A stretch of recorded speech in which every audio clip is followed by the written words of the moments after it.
sang-ayon sa aking ngigling sa araw na ito na hindi mo nakakausapin si Manuel at kapag tinawagan ka niya, hindi mo siya sasagutin. Tapusin mo ang ugnayan sa kanya. Friendship over. Grabe. Traidor yan si Manuel eh. Uuwi siya dito sa Pilipinas para lukuhin lang yung pamilya niya, para saktan niya ulit. Sabi niya, paanal-anal pa siya ng kasal kay Hazel para bumalik kay Felma. Pero ano ginawa niya? Traidor siya, paasa siya! Galit na galit ako kay Manuel! Galit na galit ako! Ling, masyado ka namang affected. Daig mo pang namatayan eh. Ikaw ba iniwan? Hindi! O hindi naman pala eh. Huwag OA. Nasasaktan lang naman ako para kay Mari. Nasinaktan ang kumpare mo! Shh, Ling. Tahana. Naiintindihan ko yung nararamdaman mo. Pero kasi, Ling, pang best actress yung acting mo eh. Bida-bida eh. Baba mo ng konti. Yung pang best supporting actress lang. Uy, Baling. Tanong natin sila.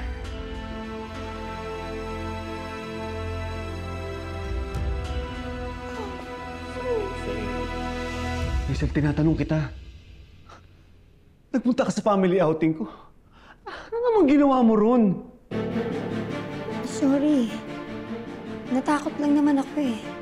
Na baka itakas ka ni Felma. Sa resort? Pasensya ka na. Hindi na ako nakakapag-isip ng tama. Pero hindi naman ako nanggulo, di ba? Nag-usap lang kami ni Felma. Oo, Manuel. Pinaliwanag sa akin ni Felma na kailangan lang makasama kanila sa huling pagkakataon. At pagkatapos nun, kinabukasan, isasoli ka na niya sa akin. Kusang loob ka niya sinoli sa akin. Ginawa ni Felma yun? Oo.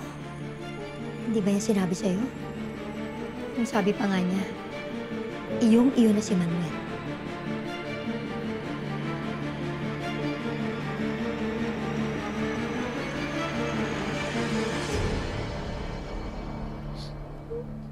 Sinungaling po kayo, Tay. Sabi niyo po naniniwala kayo sa akin. Totoo ba na tinukat mo si Jessica? Hindi po. Eh naman pala eh. Bakit ka susuko? Sorry, kasi hindi kita na-save. Bunso, alam mo, kilala ko yung kapatid mo. Kaya alam ko sa puso ko, hindi ka na sinisisi. May isang pinan. Hindi ka nag-iisa. Laban natin tong lahat. Gagawin namin lahat para ipagtanggol ka. Wala po talagang dahilan para gumawa siya ng masama o kaya saktan niya si Jessica. Wala po. Pero hindi po pala totoo yun.